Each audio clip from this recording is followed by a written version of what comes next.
Hello à tous, ici Claire Laplace. Je vous souhaite la bienvenue dans La Boussole, le podcast des parcours qui ne perdent pas le nord. Dans ce podcast, je vous emmène tous les 15 jours à la rencontre des talents du nord de la France. Je suis persuadée que le succès et l'engagement se construisent partout, et c'est cette conviction que je veux partager avec vous. Comme à chaque fois, si vous aimez ce travail, dites-le moi sur Apple Podcasts en attribuant à La Boussole une note 5 étoiles et en laissant un commentaire. Aujourd'hui, je vous propose une conversation chaleureuse et bienveillante avec Valérie Doucineau.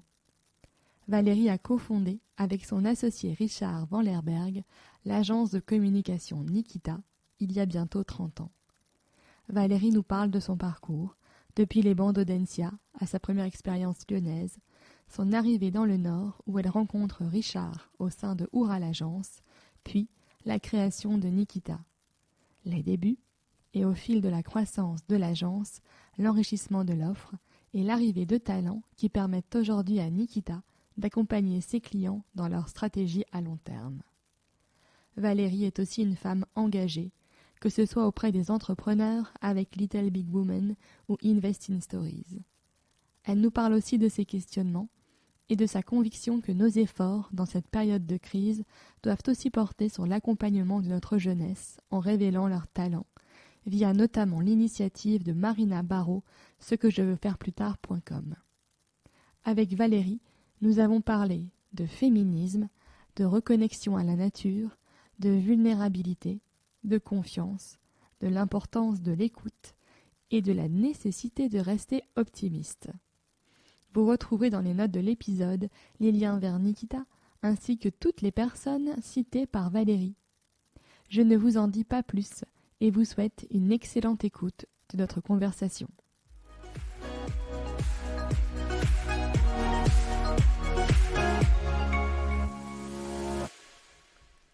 Bonjour Valérie. Bonjour Claire. Je suis ravie de te recevoir dans La Boussole. Donc Valérie, tu es la fondatrice de l'agence Nikita, donc une agence de communication, mais qui fait aussi beaucoup d'autres choses. Mais avant de parler de Nikita, je voudrais qu'on revienne ensemble sur ton parcours. Et juste pour la petite aparté, nous on s'est rencontrés au yoga. Tout à fait. Et il y a quelques semaines, j'ignorais que tu étais la dirigeante de Nikita. J'ai découvert un peu par hasard au gré des posts LinkedIn. Et donc c'est pour ça que je t'avais contacté. Donc tu as fait une école de commerce, Audencia. Qu'est-ce qui t'a amené à aller vers ce parcours-là ? En fait, je ne m'étais pas destinée à faire une école de commerce comme Audencia. C'est grâce à une rencontre. Il y a des rencontres dans la vie qui marquent. Et là, c'est une rencontre avec mon prof de philo en terminale qui m'avait repéré parce que j'aimais bien la philo et qui m'avait dit j'ai vu ce que vous avez déposé comme dossier, vous voulez faire un BTS, mais c'est pas ça du tout que vous devez faire. Vous devez aller en prépa. D'accord. Et je m'occupe de vous. Et il a effectivement, il s'est occupé de mon dossier et j'ai été prise en prépa HEC. Et à l'époque, ça s'appelait comme ça. Et j'ai fait prépa à Rennes et j'ai passé les concours et j'ai été reçue chez Audencia. Donc c'était le début de l'aventure. Et ces années de prépa se sont passées comment ? Parce que bon. Pas facile. Ouais. Pas facile parce que j'avais fait un bac B. Les maths, c'était pas trop mon truc. Quand même, en prépa, on fait beaucoup de maths. Donc, cette partie-là était quand même compliquée pour moi. J'ai beaucoup bossé pour réussir et puis, voilà, pour réussir aussi les concours. Et donc, c'est vrai que j'ai bossé la tête dans le guidon pendant 2 ans pour vraiment avoir accès à cette école que j'étais ravie d'avoir eue puisque c'est à Nantes et que c'était une école à l'époque. C'était une des rares, ça paraît dingue, mais c'était une des rares écoles qui avait déjà intégré l'international dans son cursus. D'accord. Et donc, je suis partie grâce à Audencia un trimestre à Columbus dans l'Ohio. Ah, génial. Et c'était une super expérience d'être mélangée avec des étudiants américains sur un énorme campus américain. Et voilà, c'était une expérience assez enrichissante d'ouverture. Ah oui, c'est sûr. C'est vrai qu'à cette époque-là, autant maintenant, c'est plus Maintenant, ça classique. paraît même presque naturel dans toutes les écoles. Mais c'est vrai qu'à l'époque, ça faisait partie de la spécificité de cette école-là. Et il y avait des relations très proches avec ce campus. Et du coup, beaucoup d'élèves, beaucoup d'étudiants avaient choisi cette école pour cette raison-là. D'accord.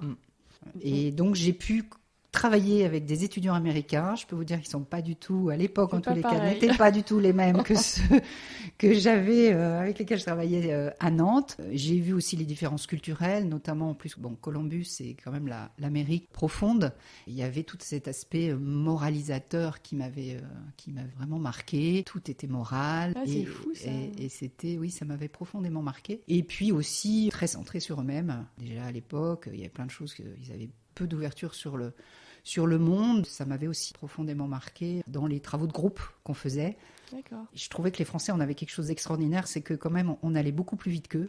On était moins studieux et beaucoup plus percutant dans l'analyse des choses sur les dossiers qu'on travaillait ensemble. Et finalement, je m'apercevais que je travaillais beaucoup moins que les Américains, qui étaient très précis, qui passaient beaucoup de temps à savoir ce qu'il fallait dire, pas dire, structurer le document, alors que les Français, ils allaient quand même un peu plus vite. Donc voilà, c'est... C'est marrant parce que c'est pas... des Non, fois, c'est plutôt pas toujours... l'inverse, sur les différences... dans l'enseignement Ouais. supérieur, en tout cas, entre les Français et les Américains. Je trouvais qu'on avait quand même un esprit de synthèse beaucoup plus puissant que les étudiants avec lesquels j'ai eu l'occasion de travailler. Je ne vais pas en faire une généralité, mais franchement, oui, et je pense que c'est assez général, c'était partagé par les étudiants français, de dire que nous, on captait un petit peu plus vite, on allait un petit peu plus vite sur l'esprit de synthèse. D'accord. Tu choisis une spécialisation en marketing, c'est ça ? Je choisis une spécialisation en marketing. J'aimais bien tout ce qui était philo, sociaux, analyse des marchés, les comportements des consommateurs, stratégie d'entreprise, donc forcément c'était plus ça. J'étais moins bonne en finance. Les cours de fiscalité, notamment, m'ont un peu perdu en cours de route. Mais voilà, toute la partie études du monde, j'aimais beaucoup. Oui. Alors, à l'époque, dans les écoles de commerce, la communication, c'était persona non grata. C'était pas forcément un sujet qui d'ailleurs n'était pas abordé. Déjà, le marketing, c'était déjà un petit peu hors classique, parce que c'était beaucoup l'audit financière, tout ce qui était financier, en fait. L'audit, la compta, la stratégie. Mais la com, on n'avait pas de cours de com. Hein. En gros, c'était du marketing, mais il n'y avait pas de cours de com. Donc moi, je ne connaissais pas finalement le monde de la communication du tout quand je suis sortie de l'école. Ok. Et tu avais fait des stages Ouais, non, même pas, parce que j'ai fait des stages en marketing. Donc j'avais fait un stage chez Mercedes-Benz à Paris, à Rocancourt, et j'avais fait un autre stage chez UTA, à l'époque c'est Air France, Air Inter. D'accord. Et c'était au marketing pur, mais il n'y avait pas la communication. Et donc, qu'est-ce qui fait que tu t'intéresses à ça ? C'est mon premier job, mon premier boulot. Je suis partie à Lyon. J'avais habité Lyon toute ma jeunesse et donc en quittant Nantes, je me suis dit pourquoi pas retourner là où j'avais grandi. Évidemment, quand on revient, on retrouve pas forcément la même chose. On a vécu autre chose, donc je me suis dit, je vais rester à Lyon, mais j'ai pas retrouvé ce qui avait animé ma jeunesse. D'accord. Et j'ai trouvé un premier job qui était assez intéressant, qui était chez Brio, qui faisait des cadres photos. Oui. Et j'étais chef de produit pour une gamme de cadres qui s'appelait les cadres prêts à l'emploi. Et c'est dans ce cadre-là que j'ai travaillé avec une agence de communication. D'accord. Une agence de pub même. Je trouvais que leur métier, il était génial. Je trouvais ça fabuleux parce que ça a révélé en moi l'aspect créatif qui était un peu caché. Et je me suis dit, en fait, c'est un métier extraordinaire parce qu'on réfléchit et on crée en même temps et on peut avoir une vision du monde différente que des tableaux Excel. Et on peut faire rêver et on peut créer. Donc, c'est quelque chose qui m'a appelée véritablement. D'accord. Je me suis dit, c'est un secteur dans lequel je suis sûre que je pourrais m'épanouir. Et j'ai pas eu envie de rester à Lyon pour plein d'autres raisons. Et la première raison, je vais le dire parce que je pense que c'est important de le dire, c'est que j'étais une jeune pimpante et dans le cadre du boulot, j'ai été victime de harcèlement moral. D'accord. Et j'ai dit stop au bout de 9 mois et j'ai arrêté la collaboration. Et j'ai beaucoup apprécié à l'époque. J'ai eu un entretien avec le dirigeant qui m'a demandé pourquoi je partais. D'accord. Et en fait, je lui ai expliqué, et ça a été ma première expérience où la parole qui aussi, faut qu'elle se libère sur ces sujets-là pour faire avancer les choses. Et je sais que le sujet a été traité des années plus tard. Oui, parce que c'est pas une époque. Enfin, déjà non, maintenant, C'est quand même encore un peu C'est compliqué. encore tabou, c'est quand même compliqué. Quand on débute, c'est un premier boulot, on n'a pas de référentiel. Mais on ne sait pas trop ce qui est On ne normal. sait pas trop ce qui est normal et ouais. pas normal. Ouais. Mais j'étais tellement mal que de toute façon, je pouvais physiquement pas rester. Mon corps me disait stop. Donc, mais c'est vrai que j'avais hésité. Je me souviens encore, quand j'ai poussé la porte de ce dirigeant, je me suis dit, je lui dis ou je lui dis pas. Je le connaissais pas hyper bien, hein, je le côtoyais pas, ce dirigeant-là. Et je pense que lui a créé les conditions. Il a été très bienveillant dans l'entretien et il a créé les conditions pour que je puisse dire en toute sincérité et avec beaucoup de recul et vraiment, le mot c'est vraiment de bienveillance et de confidentialité, parce que les deux étaient importants. J'ai pu lui dire les choses telles que je les avais vécues, et après lui a fait ce qu'il avait décidé de faire par rapport à la situation. Donc voilà. Ouais, donc en plus, tu as été écoutée. Enfin, oui, j'ai été écoutée. J'ai été écoutée, et comme j'avais gardé des contacts avec pas mal de personnes dans l'entreprise, je sais que le sujet a été abordé à un moment donné, quelques mois, voire je pense une année et demie après, plus tard, mais en tous les cas, ce sujet avait été traité. Donc voilà mon premier... Ma première expérience. Et je suis du coup très très sensible aussi à l'accueil de ces jeunes femmes qui prennent un premier boulot aussi, pour qu'elles aient... On n'a pas de référentiel, je le redis, mais on n'a pas de référentiel sur le premier boulot, que les choses soient... qu'elles puissent avoir une vision de ce qui est normal et ce qui n'est pas normal. En tant que femme, moi je sais que mon premier job, déjà on se met beaucoup de pression. Je ne vais pas dire que les garçons se mettent pas de pression, c'est pas ça, mais c'est qu'on a vraiment l'envie de bien faire, d'avoir quelque chose, d'essayer d'être parfaite. Quand même. Tout à fait. Ouais. Et on est très en demande d'un retour du manager, qu'il nous dise oui, ce que tu fais c'est bien, machin. Et c'est vrai que on peut se retrouver face à des situations parce qu'on est en recherche aussi de cette validation. Il peut y avoir une forme de maltraitance quand on commence à travailler, quoi. Ouais, c'était tout à fait ça. C'est que moi je recherchais aussi à progresser. J'avais envie de progresser. Donc on a besoin de feedback, on a besoin d'échanges avec son manager, et voilà. Et c'était très biaisé. Oui, forcément. Voilà. Donc une première expérience qu'on va dire un petit peu moyenne. Le boulot était vraiment très intéressant, mais il m'a tracé la voie sur ce qui a fait ma vie professionnelle future. Pour le coup, avoir travaillé avec une agence de pub m'a complètement montré la voie en disant c'est là que je vais m'épanouir. Et c'est vraiment ce qui s'est passé. Donc j'ai quitté Lyon parce que aussi je m'étais dit finalement c'est pas le Lyon de ma jeunesse. Finalement moi j'ai évolué différemment, c'est pas ce que je recherche, et puis voilà, la vie a fait que ma vie affective a fait que ça m'a menée à Lille. Ton cœur t'a mené à Lille. Mon cœur m'a menée à Lille. Là, je me souviens très bien de ma première impression en arrivant dans cette ville, en me disant c'est marrant, je me sens à l'étranger. Je me sentais un peu à Londres ou à Bruxelles, par l'architecture, par ces grandes places. J'ai eu un petit moment où je me disais tiens, marrant, je me sens presque ailleurs, presque à l'étranger. Cette ville m'a tout de suite plu quand même, très très rapidement. Et vu que ma première expérience, j'en avais tiré un enseignement, c'est que je voulais aller travailler dans une agence de pub. Qu'est-ce que j'ai fait ? J'ai fait toutes les agences de pub de la région. Je me suis présentée en spontané dans toutes les agences de pub, et il y en a une qui m'a dit ok, on t'embauche. C'était à l'époque Oura l'agence. Une agence indépendante très créative, et j'ai commencé là avec le plus grand bonheur, en plus avec beaucoup d'autonomie, et ça a marqué la suite de l'histoire, puisque c'est chez Oura l'agence que j'ai rencontré Richard Van Lerberg, qui est mon associé, et avec qui on a monté Nikita, et qui est venu me chercher pour monter une agence quelques années plus tard. D'accord. Et nous sommes rentrés chez Oura à quelques semaines d'intervalle, et nous avons travaillé ensemble beaucoup, sur beaucoup de sujets, tout le temps, y compris quand Oura a fusionné, est devenu Publicis Oura. Nous sommes restés un tandem créatif et stratégique, marketing, sur beaucoup de sujets. D'accord. Et qu'est-ce qui fait qu'à un moment, vous franchissez le pas tous les deux de créer Nikita ? Alors, il y a forcément une opportunité, et puis en même temps, je pense qu'il y avait deux tempéraments.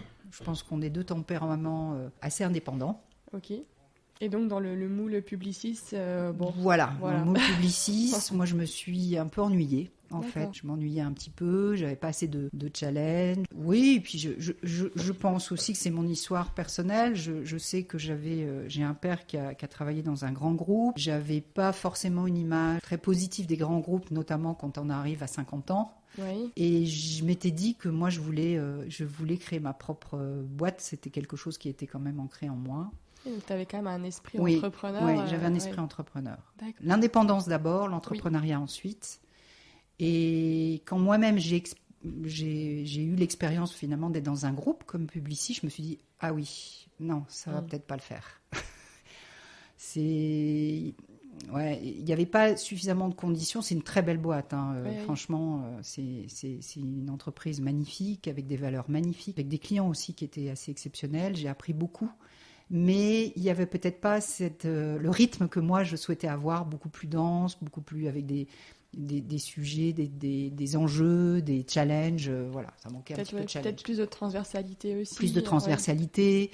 Bon, voilà. Puis ça correspondait. Moi, j'avais vraiment envie de faire équipe avec les clients. Et là, c'était encore l'époque où il y avait les gros clients, les petits clients, les moyens clients. Il y avait une distance par rapport à ça et je trouvais qu'il n'y avait pas de petits et de gros sujets. Je trouvais que tous les sujets nécessitaient une attention particulière. Oui, qu'il n'y avait pas de hiérarchie. Il n'y avait pas de hiérarchie. Et c'est ce qui nous a réunis aussi avec Richard. Il y a ça, puis il y a un deuxième, il y a plusieurs choses. D'abord, je pense on avait les mêmes valeurs et on a les mêmes valeurs. C'est ce qui est le socle de Nikita. Et notamment la passion du métier. On est fortement passionné par ce qu'on fait et le goût de l'esthétisme, du beau. Parfois on se dit qu'on est des artisans de la communication, on aime bien le sur-mesure, on aime bien passer du temps sur la réflexion, sur la création. Et le beau nous a réunis puisque ça a été un contact que Richard a eu une entreprise qui s'appelait Vivre l'Art, qui avait été montée par Stéphane Collaro à l'époque, qui avait pour objectif de promouvoir les artistes contemporains et de faire le pont, de promouvoir les artistes contemporains au travers d'actions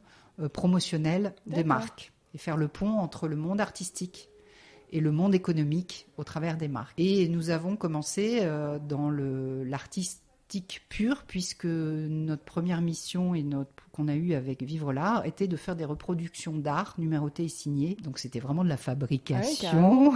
C'était vraiment artisanal. Artisanal, où on a travaillé. Alors c'était à l'époque, on avait un associé au départ qui est resté peu de temps, qui s'appelait Michel, et qui s'occupait, à l'époque on avait des chefs de fabrication dans les agences. D'accord. Et c'est lui qui avait mis au point un peu toute la technique de fabrication ou de reproduction d'œuvres d'art. Et lui n'est pas resté dans l'aventure pour des raisons, et je pense qu'il sentait il sentait le stress dans l'entrepreneuriat, il n'avait pas envie de ça. Donc il nous a quittés quelques mois après. Et nous, avec Richard, tous les deux, on a dit nous on continue et vous étiez animés par le même esprit. On était animés et pour la petite anecdote, quand on a quitté Publicis Oura, forcément on a rencontré les dirigeants et puis qui nous disaient c'est bien, vous allez monter votre structure. On pourra vous faire travailler en sous-traitance, en tant que studio. Et on avait dit non, nous on ne veut pas être studio créatif, on veut être agence. Et un jour, on sera concurrent. Donc non, on ne veut pas être studio créatif, on veut être agence conseil. Donc on sera, on espère bien, concurrent à vous, un jour de vous. Et c'est ce qui s'est passé dans la réalité. Et ce que j'en tire comme leçon, c'est que finalement, il faut avoir de l'ambition dès le départ. Oui, il faut poser son ambition. Même si elle paraît impossible, et c'était le cas, je peux le dire. On dit ça, mais franchement, on se dit, ça se trouve, dans 6 mois, on met la clé sous la porte et peut-être que ça ne marchera pas. On savait qu'il y avait ça. Mais on était animé par une ambition. On savait qu'on voulait être une agence de communication. On savait qu'on voulait être proche des clients. On avait une vision de la com, finalement, déjà à la création. En 91, c'était quand même la crise. Donc, on a été une agence qui est née dans la crise. Ouais. Donc, tout de suite, on était baigné dans ça va être dur et ça va être doublement dur. Et on va s'accrocher. Ce qui nous a beaucoup aidé dans notre parcours. C'est peut-être pour ça qu'au bout de 29 ans, puisque nous avons fêté nos 29 ans cette année et nos 30 ans l'année prochaine, finalement, cette capacité de gérer pendant une crise s'est inscrit dans nos gènes. Donc on a pu passer dès l'origine, ça a été, et on l'a intégré complètement dans notre façon de gérer l'entreprise. Et je pense que ça fait partie de nos forces et que cette capacité de résilience et de faire avec ce qui nous arrive est inscrit dans notre histoire. Oui. Et donc, ce qu'on vit aujourd'hui, c'est compliqué, mais je veux dire, ça ne nous effraie pas, en fait. C'est un moment, mais il y a déjà eu c'est des un moment, temps difficiles. Voilà. On sait très bien qu'il y a des opportunités derrière, on sait très bien, et évidemment, on a toujours senti, nous, qu'on était vulnérables, l'entreprise. Oui. Il pouvait nous arriver toujours quelque chose, perdre un gros client, un impayé. Quand on est des indépendants, on sait qu'on est dans l'obligation. On n'avait pas un groupe qui pouvait nous financer en période difficile. Ouais. Donc on savait qu'il fallait, on sait qu'il faut redoubler de créativité et d'observation, voir ce qui se passe, être très attentif aux signaux faibles pour pouvoir anticiper et réagir au moment où il faut réagir. Donc voilà, ça c'est aussi dans nos gènes. Et comment ça se passe? Du coup, vous commencez à 3 et donc après à 2. Et c'est quoi un peu les moments clés, les étapes Les étapes clés, c'est quand même, en tant qu'entrepreneur, c'est la première embauche. Oui, forcément. La première embauche. Le premier client et la première embauche. Ouais. Premier client, première embauche. Premier client, c'est quand même fabuleux parce que moi, je remercierai jamais assez les premiers clients qui, à un moment, disent « Vous êtes que 2, mais je vous fais confiance, quoi. Ça va le faire. » Ça va bien se passer, je crois en vous. Et ça, cette confiance-là, ces premiers mots de confiance avec une action derrière, et ça va même plus loin. Moi, je me souviens que quand on avait les règlements de nos factures qui étaient faits très rapidement, je savais que derrière, c'était dire je vous paye vite parce que je crois en vous et que vous avez fait un beau job, quoi. Et ça, c'était aussi une action symbolique qui est très forte quand on est entrepreneur. On remercie ces gens qui font attention à payer les factures en temps et en heure, voire même le plus rapidement possible. Et on a eu ça, on a eu vraiment une femme qui a été très attentive à tout ça et qui nous a donné des sujets clés, qui nous ont donné aussi confiance en nous parce qu'on a su les traiter et qu'il y a eu satisfaction derrière. Donc voilà, ça c'est des moments clés. Et la première embauche, c'est le sentiment de responsabilité. Oui, on n'est plus tout seul. On n'est plus tout seul. Voilà, on est responsable et ça c'est quelque chose aussi auquel je pense souvent. On est aujourd'hui une petite quarantaine de personnes, c'est 40 familles. Oui. Et ça, on l'oublie jamais. On l'oublie jamais, jamais, jamais. Cette responsabilité, elle est plus importante que toute autre parce que vous devez pouvoir payer les personnes, les salaires, que ça se passe bien pour eux. Qu'ils soient bien aussi dans leur peau, que le job se passe bien pour eux, etc. Donc ça, c'est important. Donc première embauchée, Corinne, qui se reconnaîtra si elle écoute le podcast. Et là, après, l'aventure commence. Premier, deuxième, troisième. Et après, dans l'entreprise, il y a des paliers clés. C'est vrai qu'il y a des moments qui sont plus compliqués que d'autres. Il y a des paliers notamment à 10 où vous êtes nombreux, mais pas si nombreux que ça pour avoir quelqu'un en comptabilité, en manager. Enfin, il y a des étapes un peu structurantes. Il y a les fameux 7 ans aussi, qui sont d'associations, qui sont aussi compliqués à passer. Nous, en tous les cas, je pense qu'avec mon associé, on a toujours eu cette intelligence de dire, dans les moments difficiles, il faut faire appel à quelqu'un d'extérieur. Oui, avoir un regard extérieur. Un regard extérieur, quelqu'un qui... Et on a toujours... Et c'est vrai aussi, même, on n'est pas bon sur tout, et on a toujours fait appel à des gens extérieurs, de savoir s'entourer de vraiment, personnes. C'est vraiment très important de savoir s'entourer. Et c'est pas une histoire de taille, c'est vraiment une histoire de façon dont on aborde ce qu'on est au sein d'une entreprise. On peut pas être bon partout. Oui. Et il y a de toute façon des moments difficiles. Et on s'est toujours très très bien entouré. On a toujours eu des gens qui nous ont aidés à passer les caps difficiles. Et c'est pour ça qu'on est associés aujourd'hui, encore au bout de presque 30 ans. Bah oui. C'est un couple qui dure. Plus que certains mariages. Plus que certains mariages, tout à fait. Et ça fait partie du socle quand même de l'entreprise. Au niveau Nikita, qu'est-ce qu'il y a... j'imagine que les valeurs se sont aussi dessinées au fil du temps, que tu as aussi vu les choses évoluer sur les attentes des clients, sur les attentes aussi des salariés. Comment tu vis, comment l'entreprise, en tout cas, elle vit toutes ces transformations? Alors, tu peux pas être plus dans l'actualité que ça, puisque nous avons fait un séminaire. D'accord, je savais pas. Je savais pas, mais il y a 10 jours sur les valeurs, d'accord, sur l'émotion, les émotions et les valeurs. On a tellement eu une année très compliquée à plein de niveaux, pas uniquement Covid, enfin confinement, mais vraiment beaucoup de choses. Il nous a paru essentiel de reposer les valeurs et que les valeurs soient vraiment posées collectivement. Et ça a été un séminaire très fort parce qu'il y a eu beaucoup d'authenticité, de sincérité, de moments joyeux et des moments presque tristes, mais voilà, où les gens se sont, et je les remercie encore vraiment beaucoup parce qu'il y a une sincérité inouïe et incroyable qui fait que on repart là, maintenant, sur un socle de valeurs qui est vraiment partagé par tous, quoi. Et donc, dans les valeurs, il y a beaucoup l'esprit d'équipe, hein, le team spirit et finalement l'empathie. On a besoin aussi de se sentir dans un collectif dans lequel il y a de la bienveillance et il y a de l'attention, mais la vraie attention à l'autre. Pas l'attention un peu rapide ou policée ou conventionnelle, mais une vraie attention.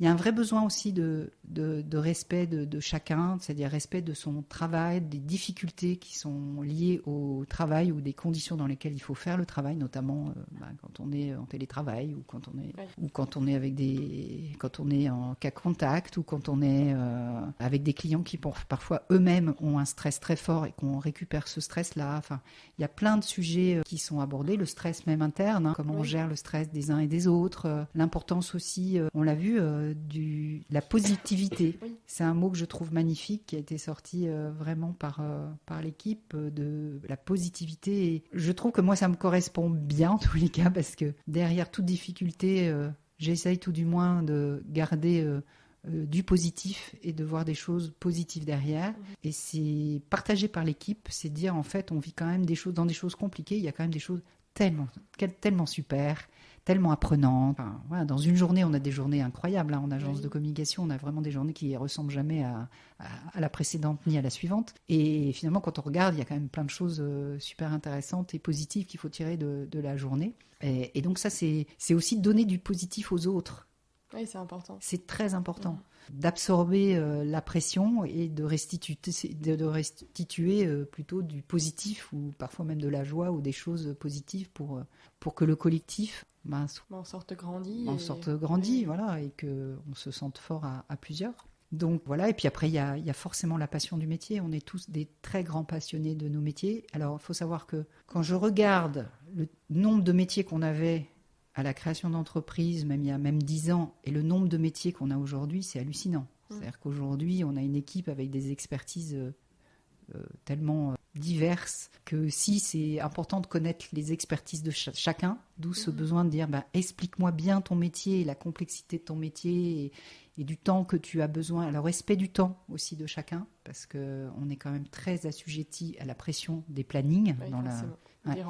Des rendus. Ouais. Or, la créativité, ça se dit... Enfin, voilà, on n'est pas créatif à partir de... Je vais être créatif entre 8h30, 9h, je fais ça. Tiens, 10h, je vais faire... Bon, c'est pas si simple que ça. Or, nous sommes gérés par des plannings clients. Et donc, voilà, donc il y a aussi ça qu'il faut... Il faut savoir gérer. Il faut savoir gérer en interne, il faut savoir le faire. Voilà, et puis sinon, sur les valeurs... il y a la créativité, c'est-à-dire qu'il y a la créativité dans l'action. Et là, on aborde finalement une nouvelle ère. C'est qu'est-ce que moi j'apporte, en quoi je suis utile. Et ça, c'est vraiment une notion très importante pour les collaborateurs de Nikita. C'est où est-ce que je peux être utile par mon métier à la société de demain. Oui, c'est donner du sens, quoi. C'est vraiment donner du sens. Notre mission, notre raison d'être, c'est de favoriser les mutations positives des entreprises et des marques pour un monde plus responsable. Alors favoriser les mutations positives, c'est regarder ce que l'entreprise fait de bien, de pouvoir lui dire, écoutez, allez sur ce chemin-là et peut-être abandonner ce chemin-là. Et en fait... ce qui nous anime chez Nikita, c'est justement amener les entreprises qui sont dans un schéma plus classique et du monde d'avant, si on peut dire comme ça, vers un chemin plus vertueux, mais sans bouleversement. L'idée, c'est pas une révolution, c'est de faire des petits pas. Parce que je pense que là, il faut les faire tout le temps, mais il faut faire plein de petits pas. Et beaucoup de petits pas pour faire évoluer les choses. Et nous, on a cette chance-là, on est conseil. On est écouté, on a la confiance de nos clients. Je pense que la communication est un levier formidable pour faire bouger les lignes. Oui, Parce que la communication, c'est sympathique, c'est créatif, ça peut être joyeux, ça peut être positif. Ça projette dans un monde qu'on peut faire rêver en disant c'est là qu'il faut aller et vous allez voir, ça va être bien. Donc on a ce pouvoir du récit qui est essentiel aujourd'hui et qui est, je trouve, peu ou mal exploité. C'est-à-dire qu'aujourd'hui, on parle beaucoup de négatif, d'effondrement, forcément du Covid en permanence. Oui, c'est hyper anxiogène. C'est très anxiogène, ouais. Mais on ne fait pas bouger les lignes avec de l'angoisse. Je suis d'accord avec toi. On fait bouger les lignes avec un espoir, avec de l'utopie. J'ai beaucoup aimé la définition de l'utopie, dans la racine du mot, c'est un ailleurs. C'est avec un ailleurs qu'on va. C'est pas avec. On va tous être dans un monde noir, gris. Oui, on va tous finir contaminés, etc. Qu'on va faire bouger, ouais, bouger les lignes. Donc, et nous, on est à la bonne place pour ça. Et c'est vers ça que nous, on veut aller. Et on aide nos marques à faire des petits pas pour communiquer sur des choses qui ont du sens. Je vais prendre un autre exemple. Parce que c'est pas que environnemental. Hein. Pour moi, le changement, il est aussi sociétal. D'abord, je suis une femme. Je pense que je peux dire que je suis féministe et je le revendique parce que je trouve qu'on n'a pas fait tant de progrès que ça. Ouais, je suis d'accord avec toi. Au niveau des femmes, moi j'ai 2 filles. Il y a encore du travail à faire. Il y a encore du boulot. J'ai 2 filles. J'ai vu ce qui se passait à l'école. Je vois ce qu'elles entendent. Voilà, donc on a encore vraiment des progrès à faire sur ce sujet-là. Et donc, on parlera après de mes engagements par rapport à ça, mais là, je voulais rester sur la communication. Je trouve que l'équipe a fait des choses magnifiques, notamment, par exemple, on travaille pour CDO, qui est donc une marque plombier, tout ce qui est plombier, chauffagiste. Et on met à la une du magazine, on met à la une des femmes. Et pas que des hommes. Ouais. Et on essaye de monter la proportion de femmes chauffagistes qu'on met à la une, qui parlent de leur métier, qui parlent de la façon dont elles font un métier qui est estampillé, un métier d'homme. Oui.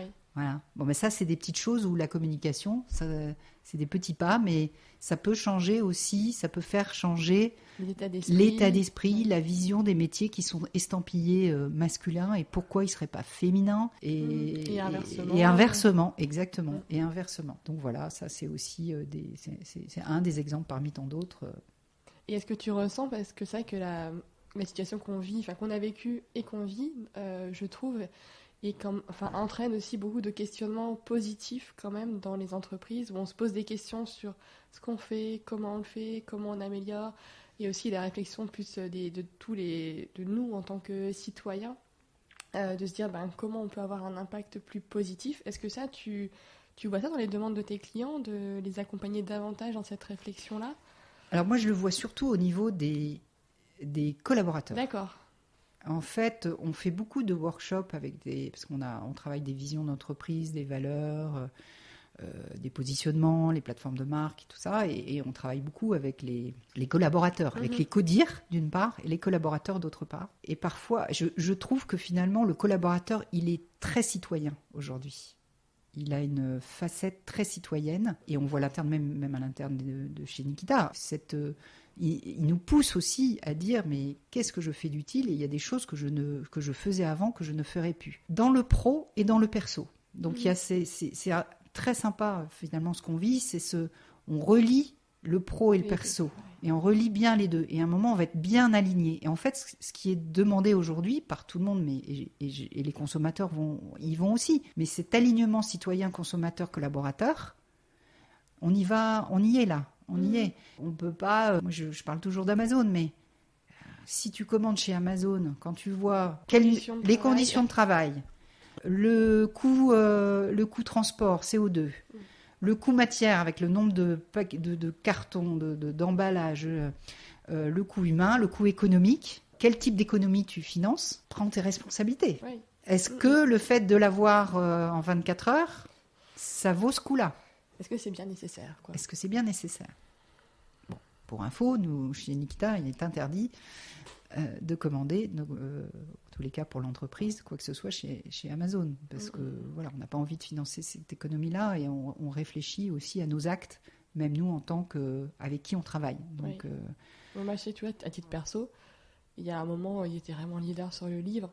Et moi, c'était impossible. Je peux pas commander des livres sur Amazon. Moi, j'ai ma petite librairie qui est lancée par 2 cousines qui est en bas de chez moi. Et c'est impossible. Enfin, je peux pas. Moi, je veux juste les encourager, commander chez elles parce que je les adore et que j'ai envie de les encourager. Et je me dis que c'est pas grand chose. Un livre, c'est rien. Mais enfin, voilà, les petits ruisseaux. Voilà, exactement, les petits ruisseaux font les grandes rivières. Et c'est vrai que je te rejoins complètement. C'est tellement de bonheur d'aller voir, discuter avec son libraire. Voilà. Gardons aussi les choses qui nous apportent du lien social. C'est clair. On voit bien avec le confinement, le lien social, c'est quand même ce qu'il y a de plus précieux dans une vie. Donc, est-ce que le lien social en entreprise, le lien social avec son commerce, les commerçants, le lien social avec sa famille, le lien avec ses amis, le lien avec dans l'associatif, enfin voilà, donc c'est quand même tellement précieux ça. C'est une prise de conscience qu'il faut avoir en tant que chef d'entreprise, ça c'est une chose, mais aussi en tant que citoyen et dans sa vie perso, de tous les jours. Moi je crois beaucoup aussi au rôle des acteurs économiques, je crois énormément à ça. Je pense qu'on en parlera plus tard, mais je crois beaucoup aux chefs d'entreprise qui peuvent insuffler des choses mais tellement belles dans leur choix ou dans leur non-choix ou l'abandon de certaines choses. On est quand même visible par pas mal de gens et je pense qu'on peut montrer des exemples. Oui, on peut être inspirant. Et être inspirant.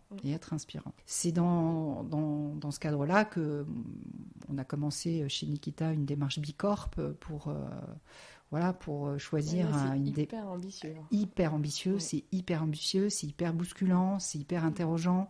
J'avoue que tous les sujets sont pas faciles à traiter. Je suis bousculée dans mes habitudes d'il y a 30 ans, les choses qu'il faut abandonner pour en construire d'autres.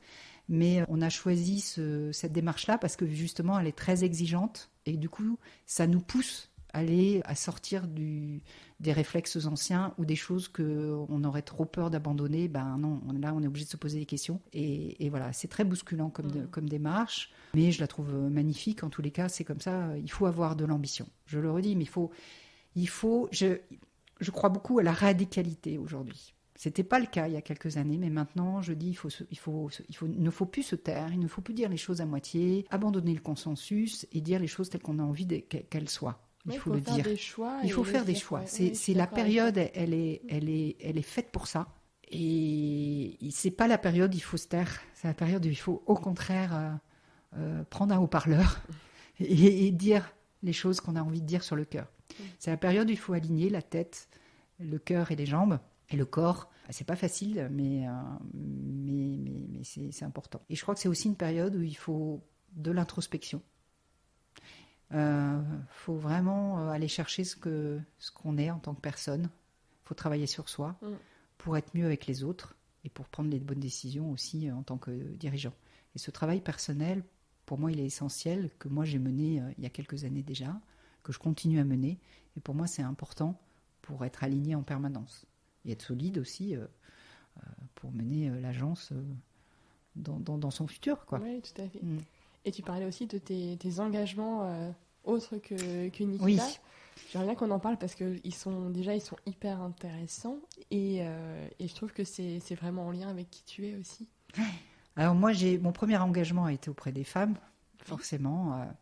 J'ai rencontré Fatia Legouzi il y a quelques années, à l'époque où elle avait monté une association qui s'appelait Initiative Plurielle, qui maintenant s'appelle Little Big Woman. On a créé ce nom ici, à l'agence, avec un groupe de travail de femmes engagées qui voulaient vraiment que cette association prenne de l'ampleur. Et donc voilà, on a créé ce nom et toute cette identité et tout son discours et toute l'âme de sa créatrice qui est Fatia dans ses locaux. Et donc, c'est Little Big Woman, c'est vraiment l'accompagnement des femmes dans l'entrepreneuriat et sur une base de mentorat, du marrainage qui marche quand même très très bien, qui est inspiré des méthodes québécoises et on sait que ça fonctionne très bien. Donc, c'est des femmes chefs d'entreprise qui marrainent une créatrice. Créatrice, oui. J'adore cette association, d'abord parce qu'il y a des personnalités incroyablement diverses, avec des projets qui ont tellement de sens. Et je me dis, d'ailleurs, quand je vois les projets qui sont créés par des femmes aujourd'hui, c'est des projets qui sont vraiment connectés au monde d'aujourd'hui, par rapport à des attentes et des choses qui n'existent pas. Et voilà, hein, je pense à une créatrice qui met par exemple à disposition les logements, qui a créé une plateforme, elle s'appelle Stirrup, une plateforme pour mettre en relation des appartements ou des logements qui sont vides sur un temps court, donné. Pour X raisons, il y a des travaux dans l'immeuble, je ne sais pas, il peut y avoir X raisons, et qui les met à disposition notamment des femmes battues, qui ne trouvent pas de logement et qui parfois ne quittent pas leur foyer parce qu'elles ne savent pas où aller.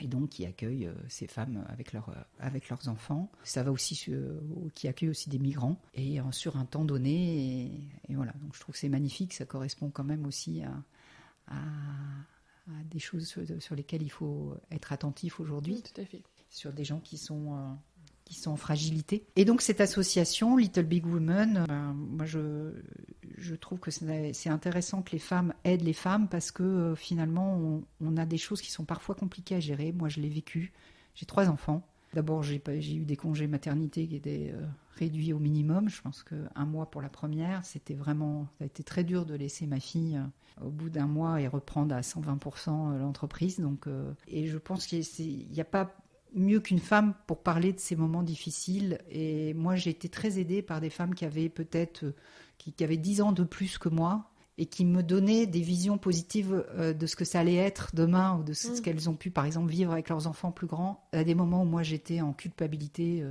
forte ou en tiraillement fort sur des passages compliqués quand les enfants sont petits, quand il faut choisir entre le boulot, du temps passé, c'est difficile, que j'ai jamais emmené mes enfants à un anniversaire parce que c'était le mercredi et que le mercredi je bossais pleinement, etc. Des choses comme ça. Et je pense qu'on a besoin de ce soutien psychologique et cette connexion finalement de vie à des moments compliqués où le psychologique joue beaucoup. Oui, on a besoin de se rassurer aussi, de se dire ok, je peux pas faire ça, mais je fais d'autres choses et puis après la vie avance aussi. La vie avance aussi. Et tu vois, moi, je voulais juste dire en tant que femme, et tu vois, pour moi, avoir ma maman qui bossait et après elle a repris ses études et tout, et quand moi j'étais au collège, et de l'avoir réussi et de l'avoir s'engager pleinement et travailler beaucoup. Et ben en fait je trouve que finalement moi c'était ma fierté quoi. Tu vois, ma mère, je me dis elle a assuré quoi. Ok, elle pouvait pas être là tout le temps et tout, mais finalement la meilleure valeur qu'elle me donne, c'est de dire qu'en tant que femme, tu peux toujours te dépasser toute ta vie, tu peux progresser, tu peux reprendre tes études, tu peux te challenger et puis progresser et puis pas avoir peur de ça en fait finalement, de te remettre en selle et tout. Et je trouve que au final, ok, peut-être qu'elle a passé moins de temps avec moi. Mais c'était pas ça qui comptait finalement. C'est l'exemple qu'elle m'a donné en fait. C'est marrant que tu dises ça parce que je préparais une intervention pour Little Big Woman et j'interroge mes enfants qui étaient un petit peu plus grands et je leur dis voilà, je vais parler un peu de ma vie professionnelle et personnelle et les enfants, est-ce que voilà ça vous a manqué que je sois pas là et tout ça pendant je suis pas venue vous chercher à l'école et tout ça. Ils m'ont regardé, ils m'ont dit mais maman, bien sûr que non, ça nous a pas gênés, t'étais là. Et puis ils ont dit ce que tu as dit, c'est-à-dire on voit que tu fais un métier qui te plaît, on voit que tu t'épanouis, on voit que ce que tu vis à l'extérieur de la maison, c'est enrichissant. Et en fait, c'est un exemple pour nous. Et ça nous donne envie. Et on a une vision du boulot qui est très positive, en fait. Pas quelque chose qui est dur, mais qu'on peut... et si on fait un métier qui nous passionne, on ne travaille pas. Et alors, parfois, ils voyaient que j'étais fatiguée, ça, ils l'ont vu. Mais c'est pas ça qu'ils retiennent, en fait. Ouais. Ils retiennent aussi la richesse des discussions, ce qu'ils entendaient autour de la table. Et d'ailleurs, ça, si je peux passer un petit conseil, mais mes enfants ont une image du repas du soir qui est un moment clé dans leur... parce qu'ils savaient que le soir, quand ils étaient un peu plus grands, pas à 2-3 ans évidemment, mais parce que là ils étaient couchés ou ils étaient déjà en pyjama, ils avaient déjà mangé, mais plus grands, à partir de 8-9 ans, de passer ce temps autour de la table, pas de portable évidemment, interdit, pas de télé, Et on Et effectivement, discute, au calme. Et là, il y a des discussions qui se créent. Et ça, c'était un moment ritualisé, à tel point que ma fille aînée, Constance, disait non, maman, je te parle pas tout de suite ça, je te le dirai au repas ce soir. Ah, c'est excellent. Elle le gardait. Ouais. Et ça, si j'ai un petit conseil, il y en a deux que je donnerais aux femmes, c'est celui-là, trouver un moment où c'est vraiment ritualisé et que l'enfant, il sait qu'il va avoir cette parole et cet échange, voilà, même si vous êtes super occupé tout le reste du temps. Et deuxième, c'est prenez le temps d'aller faire un voyage de classe. Posez Ouais, votre c'est journée. génial, ouais. Parce que ça, ils s'en souviennent toute leur vie. Et en plus, le fait de savoir que vous avez posé votre journée pour eux et pour être avec la classe, ça a une valeur inestimable. Donc ça, c'est le deuxième petit conseil que je donnerais. Voilà, donc ça, c'est mon premier engagement auprès des femmes. Après, deuxième engagement dans Invest in Stories avec Emmanuel Delatte, c'est accompagner tous les jeunes créateurs, et là, pas forcément femmes, mais voilà, c'est donner un peu de mon temps pour travailler leur marketing, pour travailler sur les startups, travailler avec eux sur qu'est-ce que leur message clé qu'ils doivent donner, leur positionnement, et les accompagner sur ce sujet-là. Et ça, j'aime toujours donner du temps à des créateurs. En fait, quand on a été créateur d'entreprise, moi j'avais 26 ans, Oui, mais t'étais jeune. donc j'étais jeune. La valeur du conseil optimiste, positif, dynamique, énergisant, c'est énorme.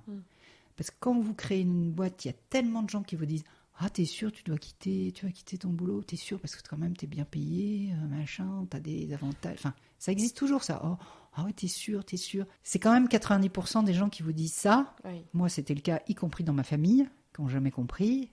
Et c'est difficile quand même. Il y a des moments, c'est difficile à entendre. Donc, du coup, moi, je porte cette parole de dire mais va jusqu'au bout. Tu verras bien. Qu'est-ce que tu risques Tu risques, si tu ne le fais pas, tu risques De regretter. de regretter. Et si, voilà, qu'est-ce que tu risques? Tu rebondiras de toute façon. C'est très bien aujourd'hui, c'est clair. L'échec fait grandir. Donc, de toute façon, même si tu échoues, tu grandiras quand même. Donc, t'as rien à perdre. C'est une expérience. Quoi. Enfin, C'est de quoi toute qu'il façon arrive. une expérience.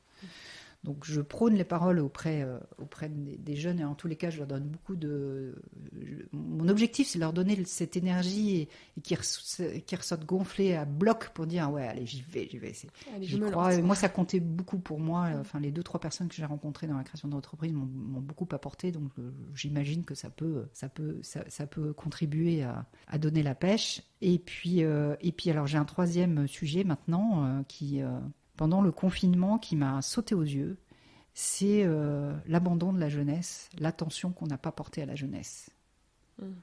J'ai une fille, un garçon, une fille. Ma dernière fille a 17 ans, elle avait 16 ans pendant le confinement. C'était très difficile le confinement et je me suis aperçue de tout ce qu'on n'a pas dit à leur attention. On s'est occupé de beaucoup de personnes, notamment les personnes âgées, seniors, et c'est tout à fait normal.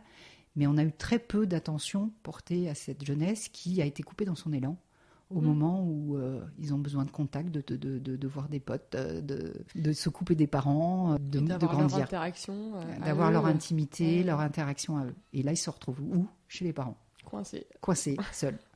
Tu peux pas sortir plus d'1 heure par jour, et là, c'est compliqué.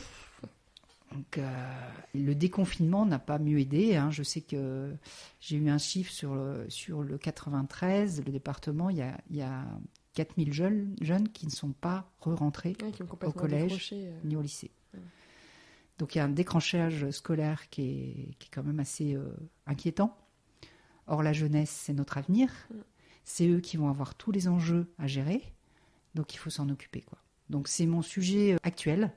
Donc, je suis en train de voir avec une femme extraordinaire, Marina Barrault, qui a monté ce que je veux faire plus tard.com, qui accompagne les jeunes à une période où ils sont difficiles pour savoir qui ils sont, donc avec du coaching cœur, corps, tête, qui les accompagne pour qu'ils puissent s'épanouir et finalement choisir un avenir qui leur correspond en tant que personne et pas en tant que note sur un bulletin, mais bien ce que je suis vraiment. Et elle a fait un travail extraordinaire, elle a une méthode qui fonctionne super bien, et là, je souhaite l'accompagner pour qu'elle développe cette association dans les Hauts-de-France. Donc ça, c'est mon projet de fin 2020. D'accord, c'est super chouette. Et on va vraiment... je vais essayer de contacter tous les gens qui sont dans la pédagogie, qui croient qu'il faut aussi... qui sont convaincus qu'il faut qu'on change un peu nos modes pédagogiques pour que ces jeunes-là soient bien dans leur basket, pour qu'ils puissent affronter finalement avec optimisme l'avenir. Parce qu'on ne va quand même pas motiver des gens avec ce qu'on leur raconte sur les... Bah oui. Enfin, je sais pas, est-ce qu'il y a un psychologue parmi nous? J'avoue, j'ai j'ai pas de télé, donc je regarde plus les infos. Et je pense que je suis très contente de pas le faire. Mais c'est vrai que même rien qu'en lisant les journaux, il y a des moments où je me dis non mais allez quoi, il y a quand même... Ok, la situation elle est difficile, je suis d'accord. Je veux pas nier que ce virus c'est vraiment le bazar et qu'il n'y a pas que le virus, il y a aussi toutes les problématiques environnementales. Mais... à un moment, il faut aussi dire qu'on peut agir, quoi, et qu'on on va pas juste dire ouais, c'est la fin du monde, c'est l'enfer, on va pas s'en sortir, la planète est en train de se désagréger sous l'action humaine. Oui, mais on peut quand même agir, et si on agit tous ensemble, on peut faire des choses. Et j'en parlais avec Bastien Siby, qui était l'invité du premier épisode de la saison 2, et à la fin, on a dit oui, non, l'important c'est quand même l'optimisme. Il faut rester optimiste. Exactement, il faut rester optimiste. On le doit aussi à nos enfants de leur dire si vous allez pouvoir changer les choses. Déjà, nous, on va essayer de changer les choses, et parce qu'on est responsable de ça par rapport à vous, les enfants, mais vous aussi, vous allez réussir à changer les choses. Et je pense que si on n'a pas ce discours-là, on va aller dans le mur, justement. On va aller dans le mur et on va plomber une génération. Ouais. Et notre rôle, c'est au contraire, c'est d'allumer une génération. C'est pas de la plomber. Et donc c'est vrai que c'est mon sujet qui m'anime énormément aujourd'hui, parce je pense que c'est l'actu. C'est vraiment l'actu, parce qu'il y a une déscolarisation trop massive. Oui. Donc ça, il va falloir le gérer. Et que l'heure est à prendre ses responsabilités. Et ce que tu disais, l'optimisme lucide, bien sûr, avec beaucoup de lucidité, mais optimisme. Sinon, on va tous se mettre dans un bunker, on se fait livrer des pâtes et du PQ, et on bouge plus. Et on sait très bien que l'humanité ne peut qu'exister qu'avec du lien et de la relation. Donc, c'est pas la solution. Donc oui, moi d'abord j'ai rencontré plein de belles personnes dans ma vie, je continue à en rencontrer plein, et moi mon kiff du jour, c'est connecter tous ces gens-là. C'est vraiment ça. Je me dis, il y a des gens extraordinaires qui sont optimistes, qui font des choses extraordinaires à des toutes petites échelles. C'est pas des grosses échelles, ça c'est clair. Mais quand on les connecte, il se passe des choses incroyables. Et pendant le confinement, avec Karine Jamrozic, qui est une collaboratrice de l'agence et qui travaille beaucoup sur tout ce qui est perspective, sociologie, qui lit énormément, qui a fait Sciences Po, aussi, Sciences Po et le CELSA, et qui est très connectée au mouvement du monde. On a voulu monter quelque chose avec Futur Eddy, deux acolytes, Gilles et Charles, ce qu'on a appelé les chroniques de l'après, en se disant tiens, ça va être bien, on va faire 1h30 de discussion avec des gens qui ont juste envie de poser leurs questions en toute intimité sur quel questionnement ils ont, des gens qui sont à la tête d'entreprise ou à la tête de projet, des gens qui sont acteurs, et qu'on puisse poser nos enjeux en toute sincérité et authenticité. Et ça a été canonissime. On a connecté des gens qui étaient dans des univers radicalement différents, et il se passait des discussions, mais d'une énergie. Enfin, on avait l'impression d'avoir une boule de feu capable de faire bouger les choses. Et je me suis dit, c'est ça le truc. C'est qu'à un moment, quand tu connectes des gens qui ont envie et qu'on a les moyens, il y a une étincelle qui s'allume. Oui, il y a une étincelle qui s'allume. Et c'est ça pour moi l'enjeu d'aujourd'hui, de maintenant. C'est connecter des gens qui sont déjà... En fait, c'est connecter des gens qui sont déjà éclairés, qui ont déjà envie, qui ont une motivation, qui sont alignés, qui sont prêts en fait. Et c'est ce qui se joue maintenant. C'est ce qui se joue maintenant. Et on n'a pas de temps à perdre, ça clairement. Maintenant, il y a beaucoup d'initiatives. Il y a Croisons le fer aussi, qui est une très belle initiative de Thierry Fouquet, et dont avec Richard aussi. Richard a participé à ça, à cette initiative avec Thierry, mais il y en a plein d'autres, et toutes les micro-initiatives sont à prendre.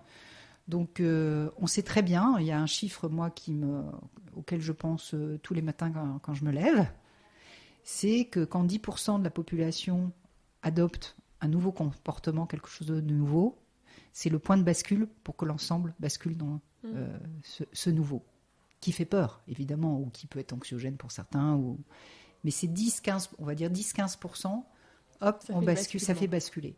Et c'est ce point de bascule qu'il faut aller chercher, et c'est par des micro-actions, des micro-changements, des abandons. Il ne faut pas oublier aussi que dans un changement, pour que quelque chose se crée, il faut que des choses disparaissent. Sinon, il n'y a pas de place, il faut du vide à un moment pour que les nouvelles choses se créent.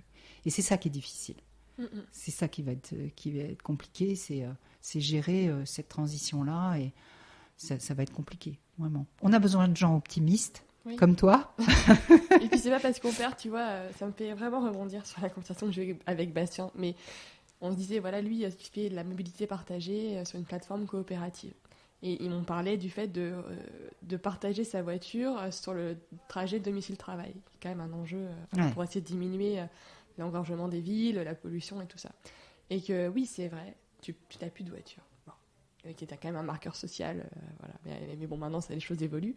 Mais d'un autre côté, tu es avec quelqu'un d'autre, tu partages ta voiture avec quelqu'un, tu fais une rencontre, voilà, et donc tu gagnes un contact, une interaction, tu apprends des choses, et peut-être que cette personne-là va devenir ton amie, que vous allez peut-être retrouver plein de trucs en commun, et que oui, ok, j'ai fait le choix de renoncer à ma voiture, mais à côté de ça, j'ai gagné quelque chose.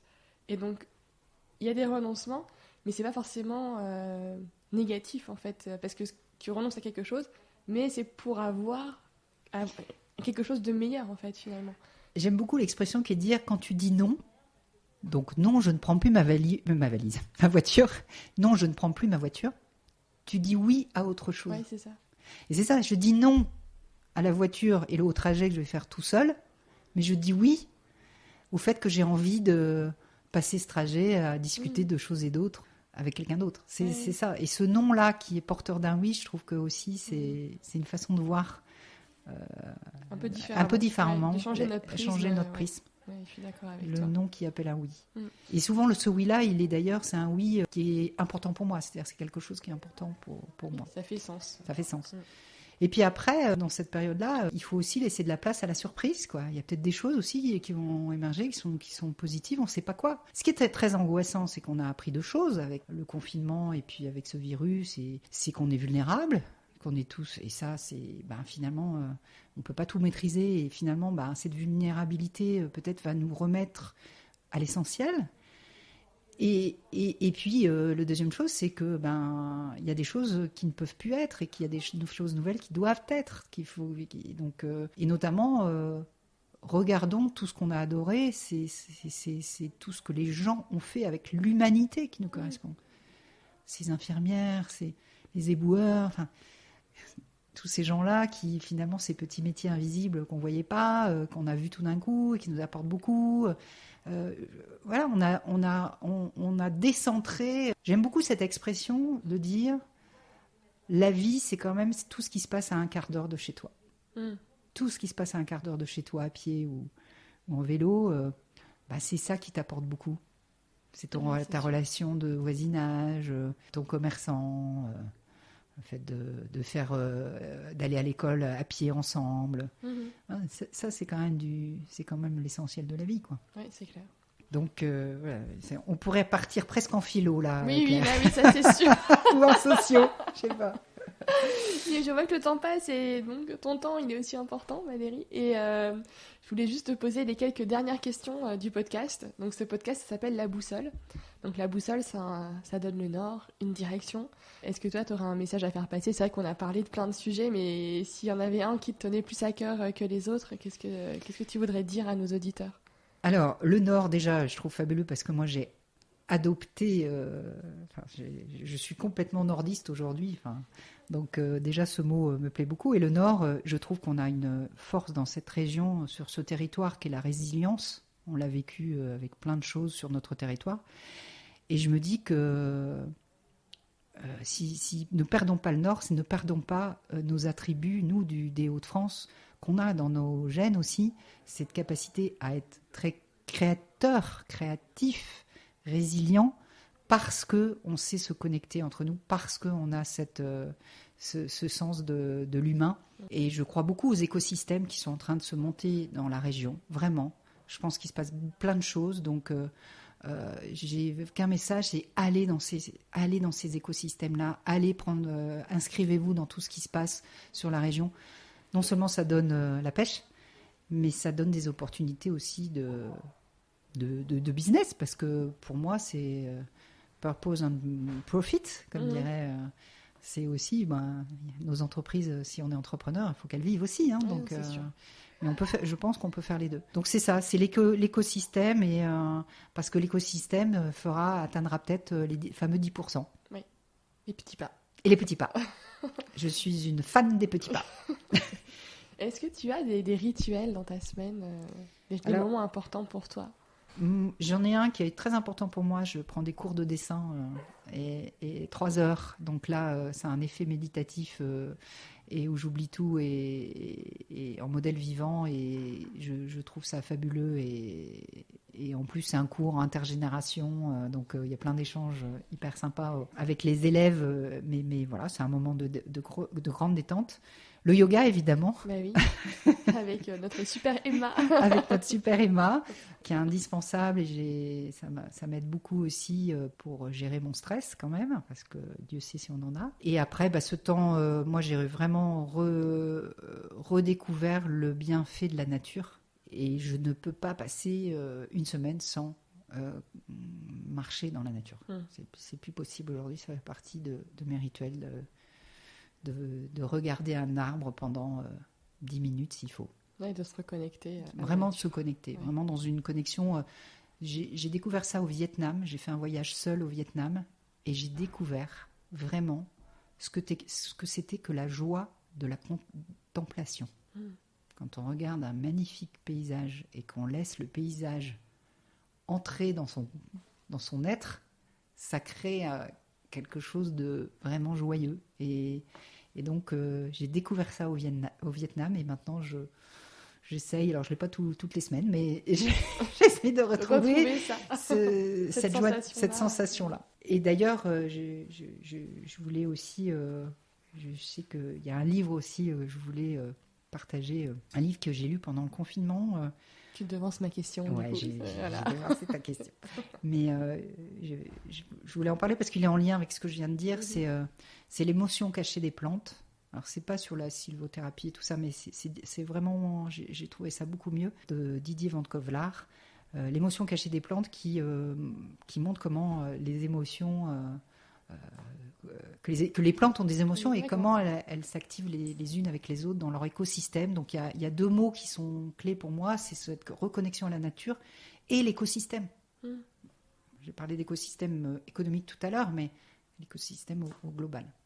Ça me fait penser à l'émission de Jean-Claude Amezen que j'adore, moi, sur les épaules de Darwin. Les épaules de Darwin, justement, il y a eu des séries d'émissions sur les plantes et leurs interactions, enfin comment elles communiquent entre elles, tout ça. J'ai trouvé ça fabuleux. C'est fabuleux, même avec les insectes, c'est impressionnant.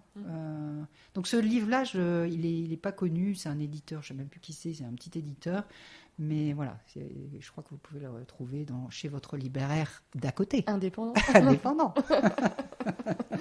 Et enfin, est-ce que tu aurais quelqu'un à me recommander, un invité ou plusieurs invités à me recommander pour le podcast? J'ai pensé à 2 femmes, forcément, Claire. Oui. J'ai pensé à une femme que j'ai rencontrée chez Little Big Woman et qui s'appelle Peggy Avez, qui est philosophe. D'accord. Et qui a monté un podcast qui s'appelle... Enfin, pas qu'un podcast, d'ailleurs, elle fait plein de choses qui s'appellent Simone et les philosophes. Ouais, je trouve que... à 2 titres, pour la femme qu'elle est, mais aussi pour la place de la philosophie aujourd'hui. Je pense que la philosophie n'a jamais été aussi vitale que en ces moments perturbants. Et ça fait du bien, la philosophie, de réfléchir. Je suis d'accord. Et j'ai une autre réflexion que je te livre en même temps, c'est que je pense qu'on est aussi à une époque où il faut qu'on fasse attention à notre sémantique.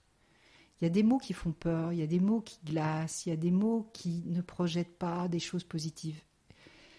Et il y a au contraire des mots qui sont parfois porteurs de sens et d'espoir qu'on pourrait utiliser. C'est pour ça que la philosophie, pour moi, est importante, c'est le poids des mots.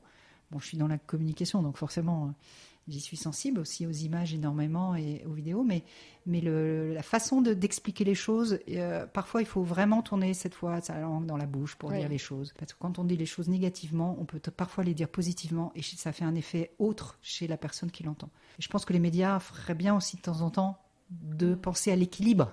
Je ne dis pas mais l'équilibre entre le positif et le négatif, tout simplement, un équilibre. Tout est équilibre. Et puis même, je pense aux enfants.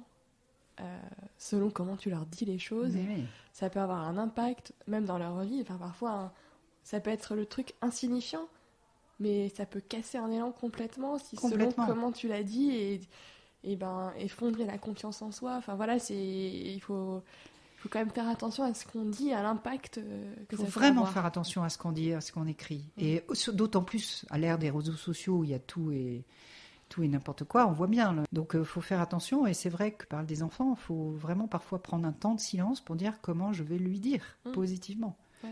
Et ce temps-là, il est précieux.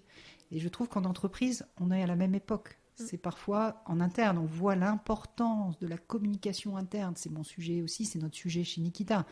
C'est dire vraiment la communication RH, elle est essentielle aujourd'hui. Essentielle, c'est le sujet de l'année 2020. Comment je parle à mes collaborateurs, faire des podcasts. Moi, je crois beaucoup aux podcasts internes, on y croit tous ici. Ouais, moi, je suis tout à fait d'accord.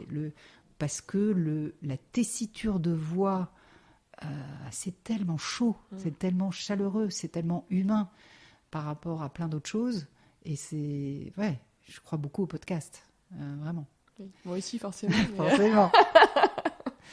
Et je suis une auditrice de podcast inconditionnelle. Oui, pareil. Et donc, donc il y a Peggy Avez, philosophe, et je pense à une femme qui m'a contactée sur les réseaux sociaux parce qu'elle aimait bien un peu ma vision du monde, et qui a quitté le monde de la mode pour créer sa start-up qui s'appelle Revive Clothing. Ah, j'adore ce qu'elle fait. Et elle est top, Yolande. Elle est top, donc elle est venue tu vois, c'est marrant parce que je voulais la contacter. Ah ouais, écoute, contacte-la. Elle en a besoin parce que là, elle est à un point clé du développement de son entreprise, et je vous invite à aller sur KissKissBankBank parce que elle demande encore de funding pour aller plus loin dans son entreprise, mais elle a l'expérience en plus. C'est quelqu'un qui a une vision 360, c'est pas uniquement que la mode, mais c'est l'écosystème des stylistes pour faire travailler des gens aussi sur le territoire autour des couturières, des stylistes. Il y a tout un projet que je trouve magnifique.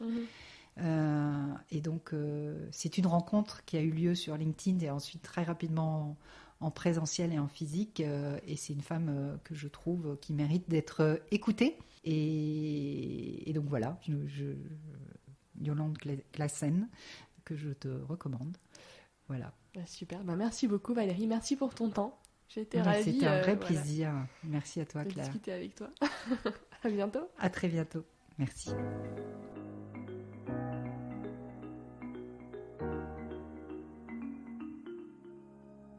J'espère que cet épisode vous a plu.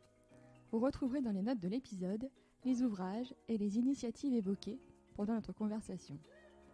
Si vous souhaitez me contacter ou échanger sur le podcast, n'hésitez pas à m'envoyer un mail à laboussolepodcast, tout en minuscules, tout attaché, @gmail.com. Je vous remercie et vous donne rendez-vous dans 15 jours pour un nouvel épisode de La Boussole.